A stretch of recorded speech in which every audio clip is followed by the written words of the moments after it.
Streamline your business finances in just minutes by connecting your Westpac bank account directly to Xero. This tutorial will guide you through setting up bank feeds from Westpac into Xero, meaning every transaction from your bank account will automatically appear in your Xero software. No more manual data entry, just improved accuracy and efficiency for your bookkeeping. Let's get started. First, log into your Xero account and navigate to the accounting menu from the drop-down.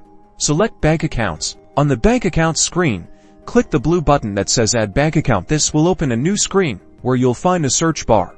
In the search bar, type Westpac. You should see Westpac appear as an option. Select it. Now, you'll be prompted to connect your Westpac account. You'll see a Westpac login screen. Enter your Westpac online banking username and password, and then click the Login button. Xero will then show you a list of your eligible Westpac accounts. Choose the account you wish to connect to Xero by clicking on it and then click Continue. Congratulations, your Westpac bank feed is now set up. Xero will begin importing your recent transactions, which might take a few moments. You can now reconcile these transactions directly within Xero, saving you significant time and ensuring your financial records are always up to date.